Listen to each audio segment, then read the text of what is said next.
بسم الله الرحمن الرحيم عن أبي هريرة رضي الله تعالى عنه قال قال رسول الله صلى الله تعالى عليه وسلم أفضل الصيام بعد رمضان شهر الله المحرم الحدیث رواہ مسلم۔ نبی کریم صلی اللہ علیہ وسلم نے ارشاد فرمایا، رمضان کے بعد سب سے افضل روزے وہ اللہ کے مہینے محرم کے روزے ہیں۔ دوستو، محرم الحرام کے روزوں کی بہت سی فضیلتیں بیان ہوئی ہیں۔ ایک حدیث میں حضور علیہ الصلوۃ والسلام نے 10 محرم کی روزے کی فضیلت بیان کرتے ہوئے ارشاد فرمایا، صیام یوم عاشوراء، 10 محرم کا روزہ، احتسب علی اللہ ان یکفر السنۃ التی قبلہ، مجھے اللہ کی ذات سے امید ہے کہ وہ 1 سال گزشتہ کے گناہوں کا کفارہ ہوگا۔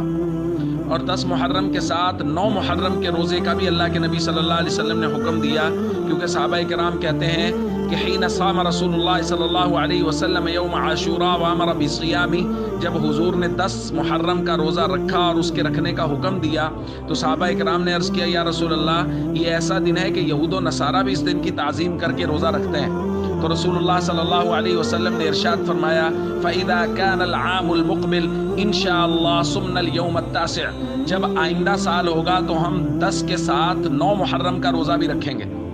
لیکن حضور علیہ الصلوۃ والسلام اگلے سال تک آپ صلی اللہ علیہ وسلم دنیا سے رحلت فرما گئے، تو یہ فیصلہ ہوا کہ 10 محرم کے ساتھ ایک روزہ اور رکھنا ہے، چاہے وہ 9 محرم کا رکھ لیا جائے یا 11 محرم کا رکھ لیا جائے،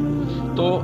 9-10 یا 10-11۔ تو اس روزے کی بہت فضیلت ہے۔ اور یہاں ایک درخواست میں ضرور کرنا چاہوں گا، یہ جو ہمارے یہاں مزاج بن گیا ہے کہ شریعت کے کسی بھی حکم کے بارے میں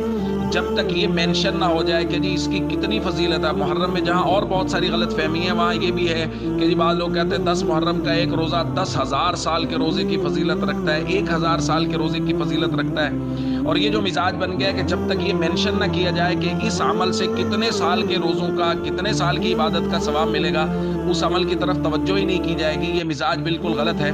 بس سب سے بڑی ترغیب اور سب سے بڑی دلیل یہ کافی ہے کہ کوئی عمل اللہ کے نبی صلی اللہ علیہ وسلم نے خود کیا یا آپ صلی اللہ علیہ وسلم نے اس کے کرنے کا حکم ارشاد فرمایا، تو بس ایک مسلمان کے لیے اس سے بڑی اور کوئی ترغیب نہیں ہے اور اس سے بڑی اور کوئی دلیل نہیں ہے۔ اس لیے عمل کی فضیلت کی مینشن کرنے میں نہ پڑے، بس جو عمل اللہ کے نبی صلی اللہ علیہ وسلم سے صحیح سند کے ساتھ ثابت مل جائے یا اس کا حضور نے اس کا حکم دیا ہو یہ مل جائے، تو اس عمل کی طرف پوری توجہ کر کے اس عمل کو کرنا شروع کر دیں۔